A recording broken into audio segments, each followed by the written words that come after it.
Before I introduce our speakers, I'd like to begin by acknowledging the traditional custodians of the land on which we meet here today, the Barramadigal people of the Darug Nation. On behalf of Water New South Wales, I pay our respects to elders past, present and emerging. So, why have we asked you to join us here today? The portfolio of work is significant and the timeframes to deliver the work very ambitious. We are looking to partner with you, the industry, to secure future water supply and respond to both the current drought and future droughts. The drought we are facing at the moment is unprecedented and it requires a response to match. Today, we would like you to understand the opportunities on how you can work with us, partner with us, and when those opportunities will come to market. Our speakers here today will detail the portfolio of work and the specific projects, how we plan on engaging with you, and the planned timeframes to deliver these projects. Our agenda today will be a welcome and overview by David Harris, our Chief Executive Officer, Andrew George, our Executive Manager, and Ronan McGarren will also then go through the details on how you'll be partnering with us. So I'd like to welcome CEO David Harris to say a few words.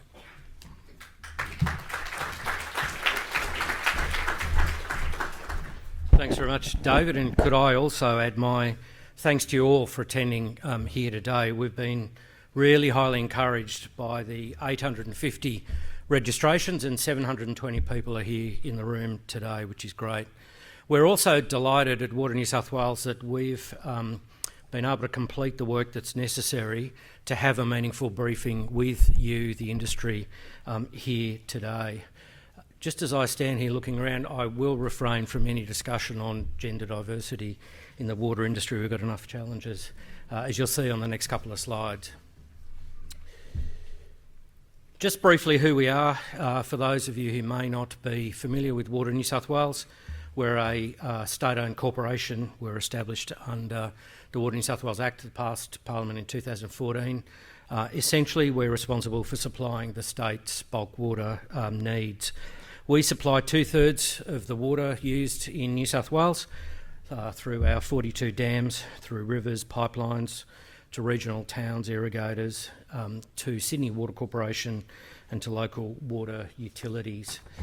We have several market functions. Source water protection, we have a statutory obligation to protect the drinking water catchment for the Greater Sydney drinking water catchment. We also have a bulk water supply function, and that is both for Greater Sydney and for regional New South Wales. We are a system operator, so that involves both the piped bulk water supply system in Greater Sydney, and we operate the regulated surface water rivers in the rest of the state.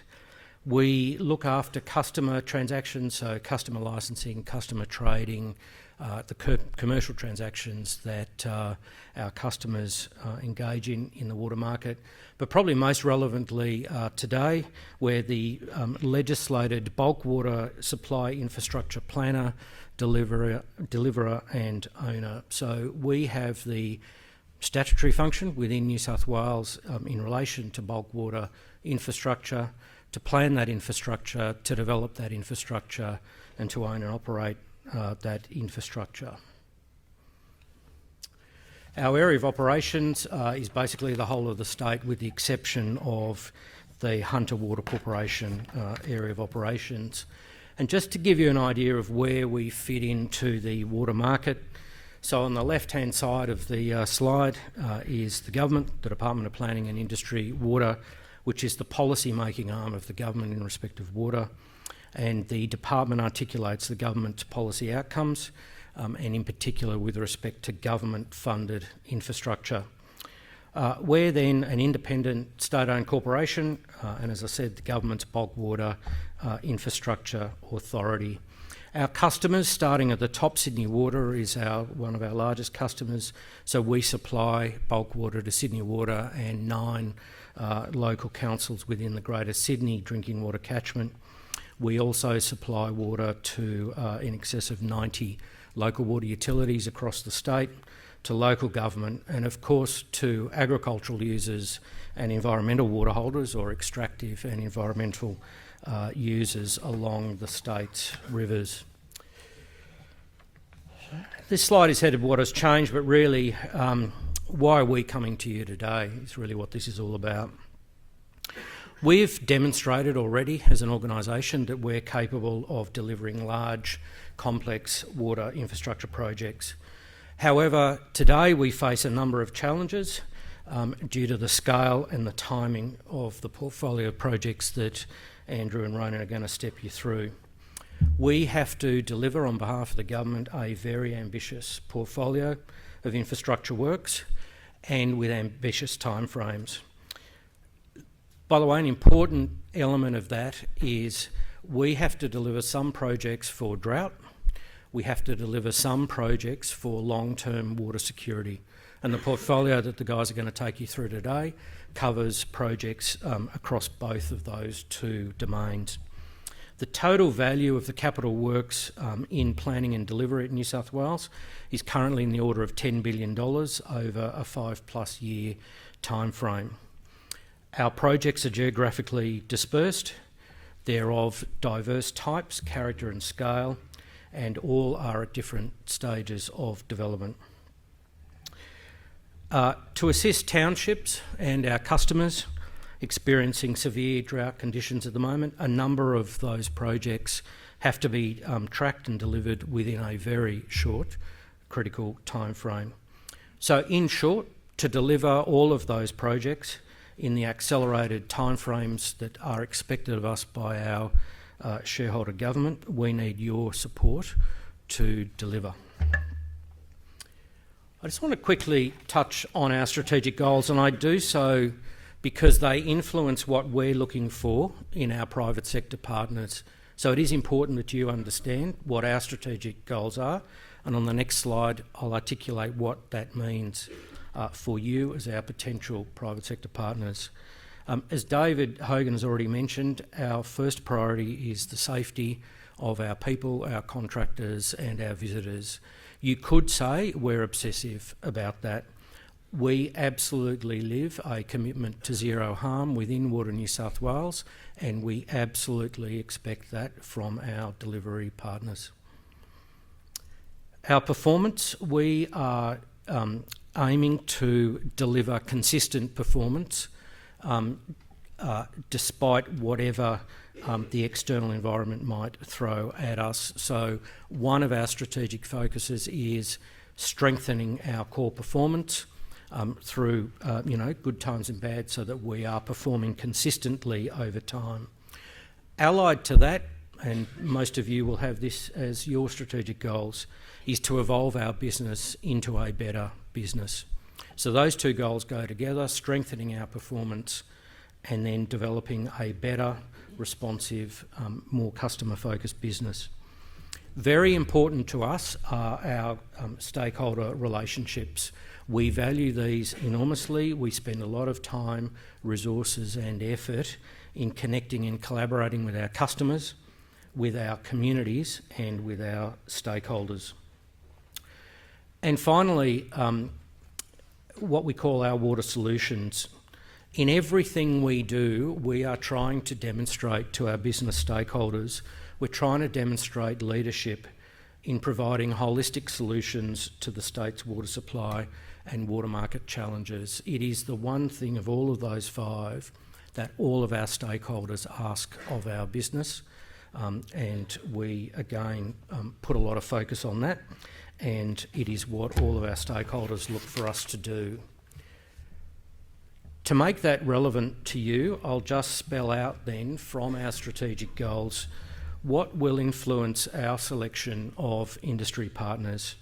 First and foremost is living and demonstrating a commitment to zero harm. We want demonstrated commitment and a proven track record on safety and wellbeing that aligns with our own very strong culture in this area. We want partners who bring ideas and innovation.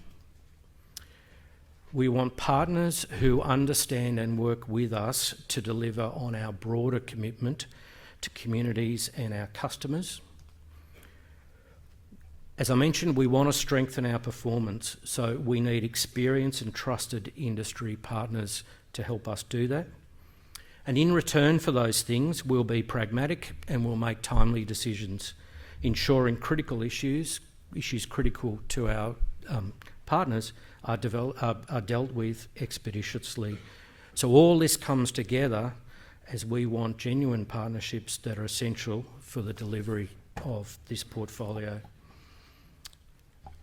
Finally, I'd just like to touch on, before handing over to Andrew, I'd just like to touch on and make a point about our drought responses in Greater Sydney.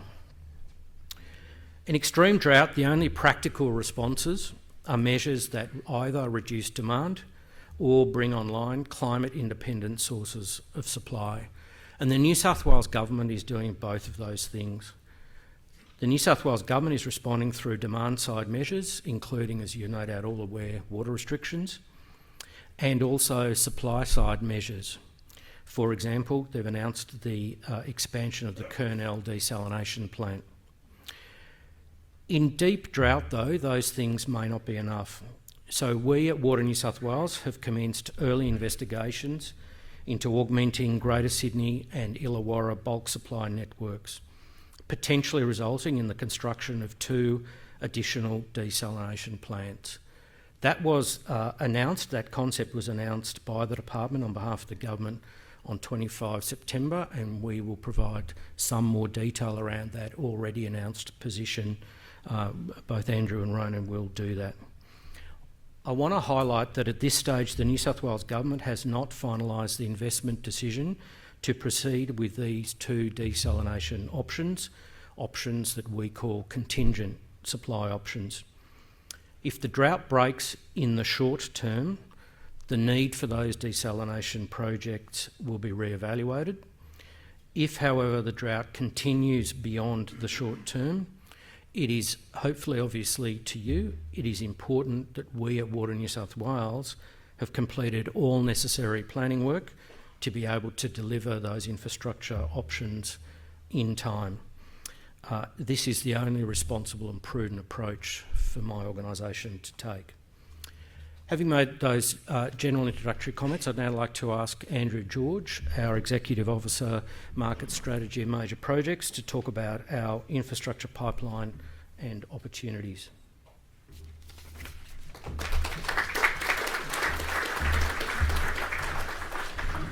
Thanks, David, and good afternoon, everybody.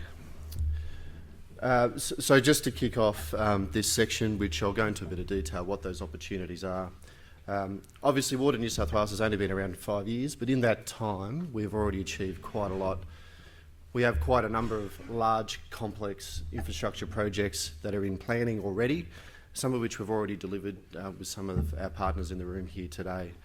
And as David has alluded to, the key challenge we have is reinforcing that reputation we've already built within government and the market as a successful infrastructure deliverer, together with what is a larger and more complex program going forward. Just to touch briefly on a very recent example which has been completed, certainly one of the projects that is a highlight for our company and very relevant to the projects that are in our pipeline that I'll talk to today, the Wentworth to Broken Hill pipeline. This is an example of a project that was needed for emergency drought response. We had a time frame to deliver this project that was not governed by any election cycle or any other loose criteria. It was really driven by the time which we were forecasting Broken Hill would run out of water. That project, we went about engaging with the market for an accelerated delivery timetable, and we went to market with some innovative ways about accelerating that process. In doing so, we engaged in an interactive ECI process with the market, and that got us starting that project very fast off the ground. One of the great successes out of that project, to David's earlier points around safety, very proud to say that there was no LTIs on that project. Success for that project for us was very much built around the relationships we had with our joint venture partners and indeed through the supply chain. Obviously, key success factors are delivering it under budget, but importantly for the community, delivering that project ahead of time, because the consequences for being late were pretty catastrophic. They're the sort of dimensions we're facing with the portfolio we're about to talk you through today. This is a high-level picture of what our $10 billion portfolio looks like at the moment, and why we're talking to you about that today. Excuse me as I catch my own slides up. I'm going to spend a bit of time in a few slides shortly talking to you as you digest this information, talking about what is, I guess, one of the main focuses of this portfolio, the recently announced 3 dams by the New South Wales and Commonwealth Government. Just on the 3 dams, you'll obviously notice that we are intending to start engaging with the market very soon, and the timetables for going through procurement and to construction are much shorter than traditional. Warragamba Dam raising is on the board. I will flag we are obviously in a process, as many of you may already know, with 2 consortia going through an ECI process there. The opportunity for the broader market and supply chain will be if and when the government makes that investment decision to proceed to construction in early 2021. In Greater Sydney, David's already talked about, obviously, the desalination program, and I'll touch a bit more on some of the other projects in Greater Sydney in a bit more detail, because again, that program is very much a centrepiece of what we're here to talk to you about today. And again, the timeframes for delivery of some of those projects are very ambitious, driven not by any other criteria other than the drought scenario that we're planning to. The last category down the bottom is really about our drought response and building future water security for regional New South Wales. Primarily that consists of networks of pipelines, like one of the projects we're already underway delivering in the Peel Valley to secure Tamworth's supply security in this current drought. There's a couple of other projects that may come to investment decisions and that will be delivered shortly, which are around weirs and re-regulating structures in the various systems around the state.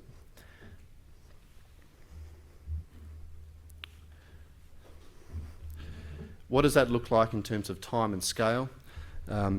If all these projects were to come off, and I'll appreciate right up front, we do not expect every single project to come off. I'll put that on the table right now. Notwithstanding that, the scale of this is enormous, and we do appreciate that when put beside some other sectors like transport, that peak is coinciding with about the same time as the peak in the transport sector, and that would add about 10 or 15% to the capital investment in this state. We recognise that is going to have an impact on the industry's capacity and ability to respond. That's a challenge, frankly, we're excited about for the water sector. We think this is a great opportunity for the water sector to build capability and capacity. Just touching a bit more detail on the 3 dam projects, and now obviously there's a bit more detail on these projects on our website. The Warragamba Dam raising, it's a 10-metre raising of Rockfield Embankment Dam. That's the photo that you can see there of Warragamba Dam, basically increasing its storage capacity by about 50%. That is a significant project. That is very large for a dam of that scale. Dungowan Dam will be a new dam, a greenfield development. We'll be doing that in partnership with Tamworth Regional Council, who currently own the existing Dungowan Dam upstream of the proposed site. That's roughly a 55-metre high dam, Rockfield Dam. That's comparable, if you like, to some of our other dams in regional New South Wales. You can have a look at our website to get a sense of scale to compare to Dungowan. Mole River Dam, another one. The governments have committed to completing a final business case for this dam. In the first instance, again, roughly a 60-metre high Rockfield Dam, up near the Border Rivers region, near Queensland, or just north of Tenterfield. In terms of our short-term market engagement timeline, we're obviously looking to get out to market before Christmas with some early enabling works. We'll be looking to engage with principally the advisory sector to help us define how we should take these projects to market, our procurement and delivery strategies. We'll be looking to start preliminary environmental assessments and getting our community and stakeholder engagement plans and strategies developed. Also, in the new year, so after Christmas, in early Q1, we'll be coming to the market, depending on what those procurement strategies determine, to bring on board our main professional service contracts. And obviously that depends on the delivery model, whether it's design, then construct, D&C, alliancing. I think at the very least we'll be certainly looking to engage with the contractor market mid-2020, whether that's again through an ECI process or again depending on the delivery strategy. The ambitious timeframe we've been given by the government is that for early works to commence, i.e. shovels in ground, the end of next year.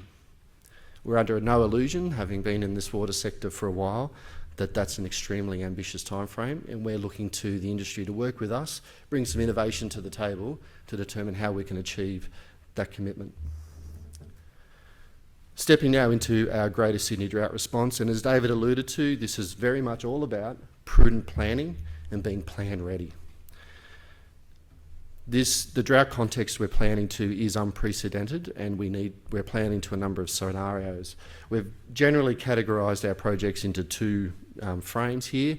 Our current drought responses. The Avon Deepwater Access Project is a project that we are proceeding with post-haste. That project is all about accessing additional storage in the bottom of that dam, which will provide an additional 2 years of supply to the Illawarra. We have already commenced early planning, but we will be looking to come to the market for the construction and early works of that project from Q1 2020, just after Christmas. Similarly for the Leone Wallachia bore fields, that bore field is all about supplementing supply from Warragamba, and if drought conditions do persist, we'll be looking to go into a detailed planning phase around the middle of next year, at which time we'll be looking, prior to that, going to market to bring on board the specialists that we need to complete that detailed planning. On the other hand is the contingent drought responses. These are, if you like, our last line of defence if conditions do continue to deteriorate for some time. As you'd appreciate, the lead times for building desalination plants is quite long, so we need to start that planning work very early. The Illawarra desal plant is all about supporting the Illawarra. In deep drought, the Illawarra is not connected to the broader Sydney supply system. We do need to provide water security, drought security to the Illawarra in that scenario. Similarly for Sydney, if Sydney's reliant on the Kurnell desal plant and what little is available elsewhere, we will need additional supply in addition to that.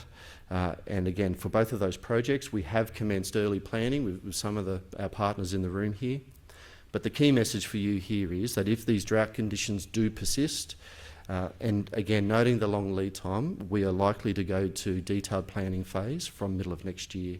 At that time, we will be looking to engage in particular with the contracting and the O&M advisors and market participants around completing that detailed planning phase, if not leading into construction. What does that all mean? Bringing that together, we need a couple of enablers to enable us to meet that challenge. I talked about our capability, and we've talked about bringing on the industry's capability to help us to deliver all of this. The support of government is also important, and I would put it to you that the government has listened to the industry. They've recognised, by way of example, that the planning timeframes to deliver these projects are often extended, for example, because of the environmental planning and assessment timeframes. They have recently passed legislation that will enable that review process within government to be fast-tracked. That is not to say that we are to cut corners on our environmental impact statements or approval or assessment processes, but they've certainly put on the table options to enable us to get through that fast. How all that now comes together in the way that we want to engage with the market is what my colleague Ronan McGarren is going to talk to, and I'll introduce him to the stage.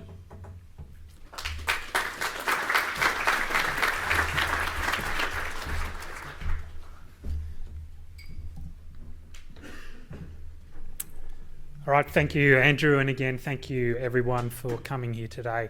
It is really encouraging to see everyone turn up and show their interest. So as Andrew said, I'm going to talk to you about how we want to work with you. And as you have seen, our timeframes are ambitious. And for us to be successful, we need to engage with you now. And as Andrew also pointed out, we will be coming to the market very soon with some early planning works. We need the entire range of industry, from consultants right through to designers, contractors and other suppliers, to be to be ready for us to be able to deliver. I'm going to talk to you about the principles for delivery. So David set out to you how we want to work with you. So I'm going to talk a bit more about what that means for us. We are absolutely committed to delivering these works safely. Safety is absolutely paramount for us, and we will be looking for you to work together with us safely and show your commitment to safety throughout every phase of the project. We must deliver value for money for our customers and for the people of New South Wales. So we'll be making sure that we are going to the market and having a competitive process to deliver these works. All elements of this work or this portfolio of works will be competitively tendered. Andrew talked to you about the success of the Broken Hill project. And this success was built on effective working relationships. We collaborated well with industry collaborated well with us. And we want the same approach to all of these projects that we're talking to you about today. It will be a core principle for us in being able to deliver these projects on time and under budget. To do that, Andrew also talked about innovation. Again, we recognise the market. Everybody in this room can bring innovation to the table when delivering these projects. And we want to work with you to ensure we are being innovative through every step of this process. We also want to build our capability and capacity. We want to get to the end of this program of works and build our internal skills.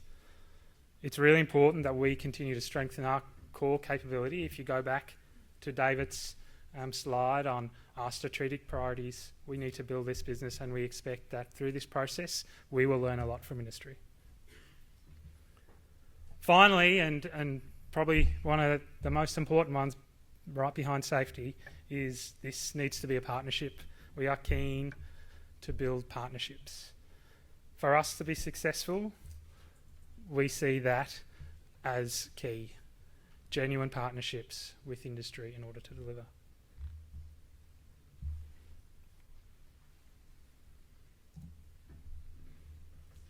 So how are we going to engage with you? There's two distinctive streams I'm going to talk to you about. First will be a portfolio management office that will help us deliver these projects. We've talked about the scale in front of us here, and we do not at this point in time have the capacity internally to be able to deliver by ourselves. So we are looking to establish a portfolio delivery management partner to assist us in setting up what we believe should be a leading edge portfolio management office, which brings innovation, which brings the people, which brings processes to the table that will enable us to deliver on these works. That PDMP will help us drive the portfolio to meet time and budget. And the PDMP will need a team of experienced professionals. We are looking for them to be an integrated team within Water New South Wales and help us deliver these projects. Separately to that, industry in general, we've talked about the size of this portfolio, we've talked about the different streams. We will be coming to the market for all of that work. Andrew emphasised the early planning works that we need to start now on the dams, and we will be procuring professional services for each of these projects at various stages. We'll also be procuring the construction contracts for a range of projects in the portfolio, all very diverse, all geographically spread across the state.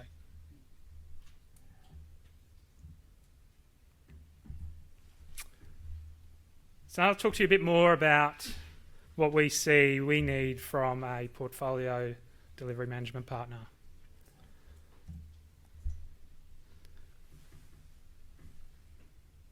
It's really important that this partner for us is an integrated team. We want them embedded within Water New South Wales.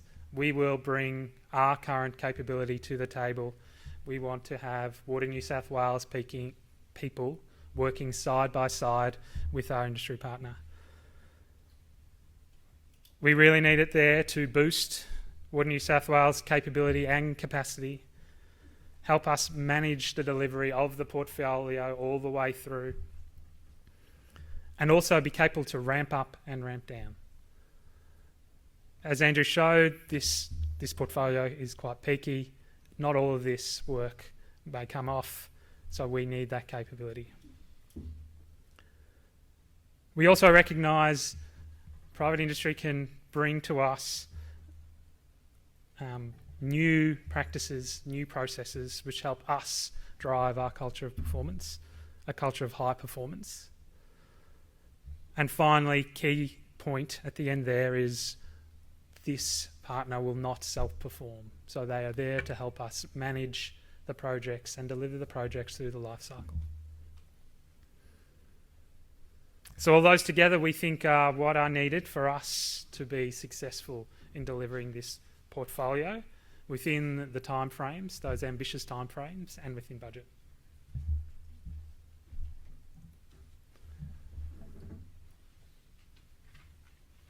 Range of capabilities required. I won't talk them through, but that is what we envisage we will need from our partner.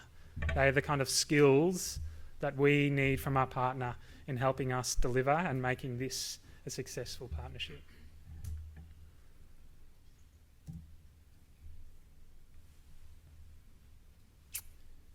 So, our procurement timeline. How are we going to come to the market to engage you and find a partner? Our first point is we will be releasing an EOI. So pre-registration will open and then release an invitation for EOI on the 29th of November. So that's next week. Industry will have till the 20th of December to respond to that expression of interest, with our shortlist announced towards the end of January next year. That RFT process will kick off in late January, with tenders closing mid-March. That process we envisage will be a collaborative process. We will be engaging, bringing those involved in the RFT into the talk to Water New South Wales so we can understand the type of relationship that we are going to be having with that successful partner. We are looking to award a contract before Easter, so mid-April 2020.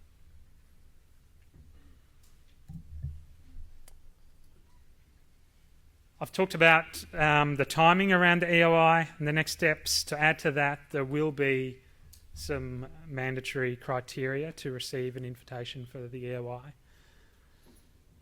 And those invitations for EOI, the successful registrants, will be notified post 29th of November.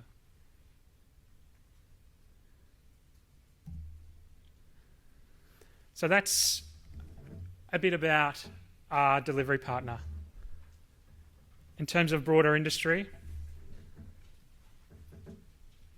as we've said along the way, we are seeking to engage you starting from today.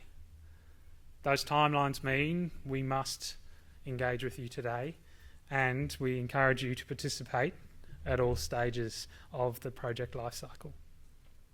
We will need skills in business case writing, concept design, environmental planning, and as Andrew said, taking into account some of the recent legislation that's been passed. Stakeholder and community support, construction and management and construction advice, independent verifiers, and many others. All of these opportunities will be made available on our Water New South Wales website, and we'll have ongoing communication with industry about those. Everything will also go through the e-tender process.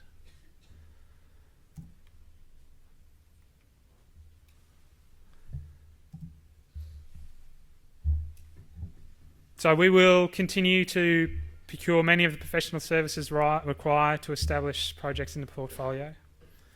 We also expect and encourage you to partner with other participants in the market to perform and form professional relationships. We are interested to hear from industry in terms of the range and the capabilities, as well as lessons learnt from not only here in Australia but overseas. And we really encourage you to help Water New South Wales deliver what we believe is an exciting portfolio brought on unfortunately by some severe drought, but also help not only lift our capability but lift the capability of the water industry within not only New South Wales but within Australia. We will continue to engage with you and further industry briefings as these packages of work are determined will occur.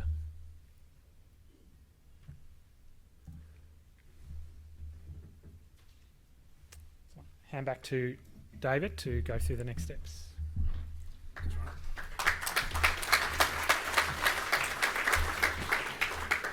We've got the opportunity for a session for question and answers with the panel, and we'll also have the details here. If we don't get to your questions today, a dedicated email address has been set up where you can post any questions we get through today or we can't respond to today. Send them through, and the team will get back to you. We have some roving mics here. Does anyone have any questions for anyone specifically or in regards to the project that they'd like to ask here this afternoon? Yep. Hello, David Beckett from Cubist. Could you give me an indication of your thinking in terms of the approximate headcount you expect with the PDMP? That's a really good question. So we believe that we're thinking in the order of 50 people would be required for the portfolio. There's another question here. If you could just, when you ask a question, just your name and the company or where you're from. Sure. Martin Olive from Green Civil Con. I just want to have a question on the RETEC side of New South Wales Water. You spoke a lot of the large assets. I know you also have a lot of small ones. Is there any plan to modernise or refurbish them? So we have an ongoing program of asset renewals and replacement across all our assets. So we call that our maintain capability program. We have specifically at this point left that program out of scope for what we're talking about today, but we will be coming to the market again next year to seek some partners in helping us deliver that ongoing renewals and replacement program. Other questions? Yep. Owen Hayford from DLA Piper. My question's for you, Ronan. In terms of the legal services that Water New South Wales will need in conjunction with this program, how are you proposing to procure those? So all of those legal services we expect to be procured through our delivery partner, and we do have some internal legal support, but I expect we will be looking for external support in order for us to deliver these works. Separate to the PDMP, yeah. Correct, yeah. Is there a question up the back? Yeah, hi, thanks. Mark Twycross, Mitchell Water. I just would like an explanation of how the interaction between Water New South Wales and the local regional councils.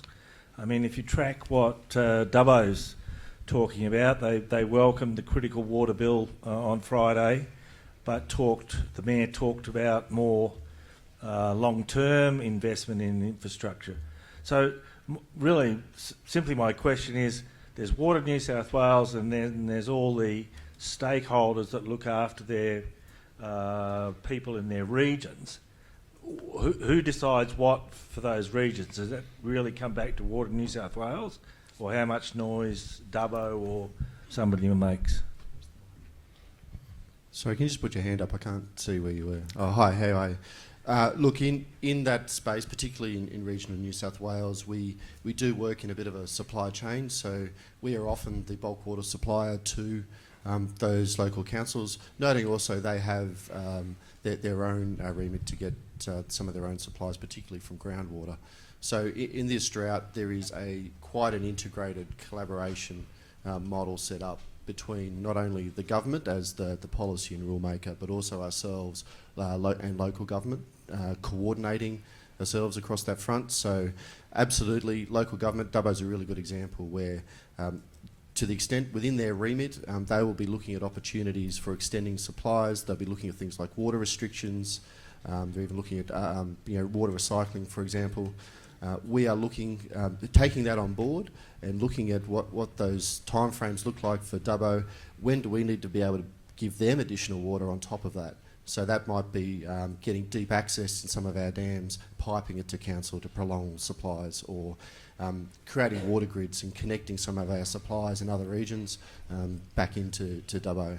So we've been thinking about that in the context of, you might call it a Horizon 1 being immediate short term, Horizon 2 being the next year or two, and the long-term water security being beyond the next 2 years. So it is very integrated, but I appreciate on face value may not look that way. There's a question up the back.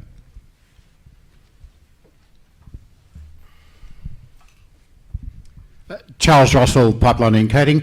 Is there any plan to provide a site whereby the contenders for these works can view it progressively as it...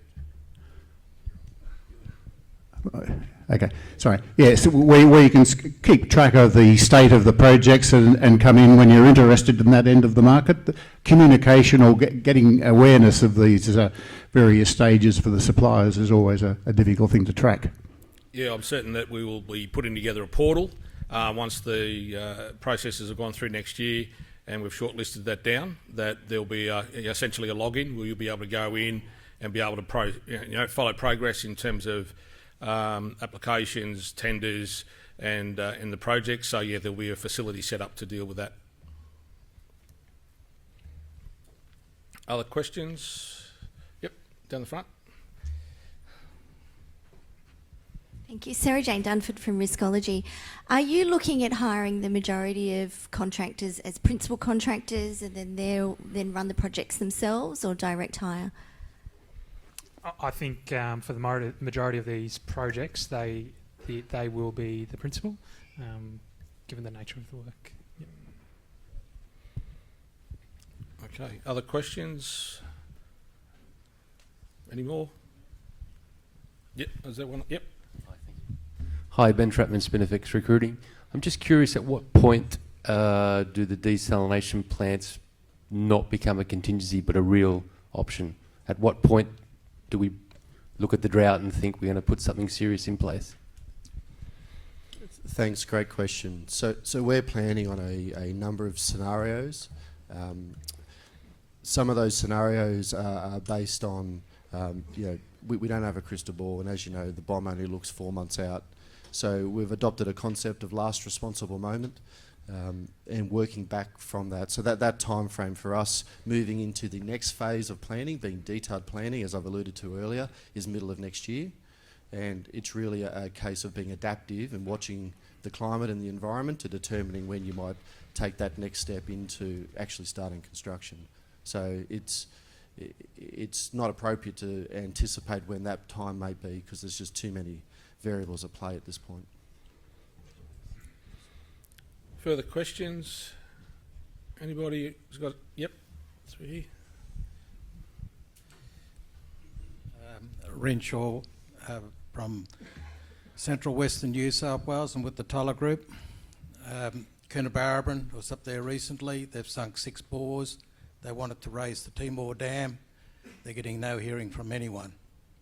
Now, what I see you haven't addressed today, and with the government, if it's in their court as well, is forget the drought.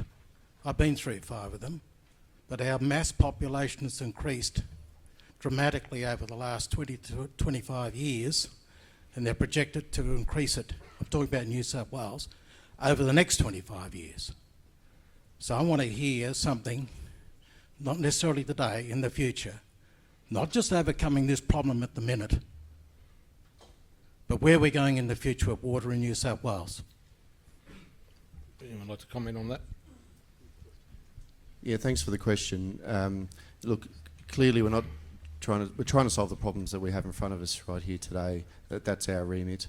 I would point out the New South Wales Government, through the Department of Planning, Industry and Environment, Water, are completing regional water strategies, which I know they've indicated they'll be looking to start consultation on shortly. Those regional water strategies do go to the points you've just raised. A question here. Jeff Simpson from Maxibor. Just on the side of social procurement, how do you see that fitting in with such a tight time frame to deliver projects? It might necessarily be polite in that sort of space.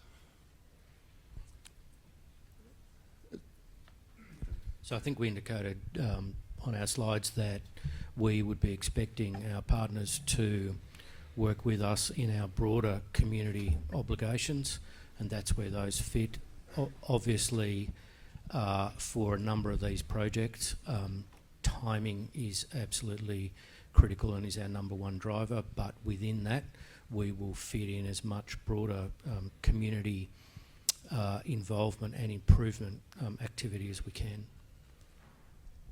I'll just add to that and point out that on the Broken Hill project, which had similarly crazy timeframes, we worked with Department of Industry under their Industry Legacy Skills program, which did look at and we strive to achieve those objectives, and many of them we outperformed in a very remote regional community, which did look at things like Aboriginal employment, bringing on new trades, women in construction, all of those good things. Certain dollar values committed into the local economies, and our joint venture partners certainly stepped up and outperformed in many of those areas. A couple of questions up the back. Scott Franks from Puyapang. It's just a bit of a rebuttal on that last question. With the IPP APIC policy, obviously this project would come under the IPP for direct engagement for certified Aboriginal companies.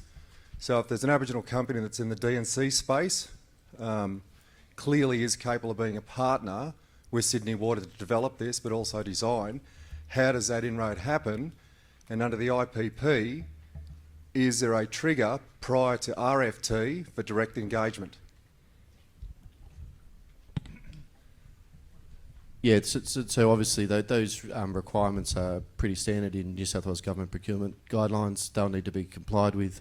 The Industry Skills Legacy program actually picks those up and runs on them, so they're not inconsistent.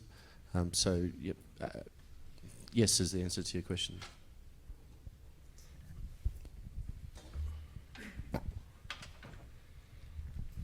Thanks. Owen Hayford from DLA Piper again. I gather most of your projects will be publicly funded, but are you looking at private finance for any of those projects, for example, the potential desal plants? So those projects are contingent projects, and certainly funding of those is something that's being actively considered. Can't answer that question at this time definitively. Any other final questions before we wrap up? One up the back.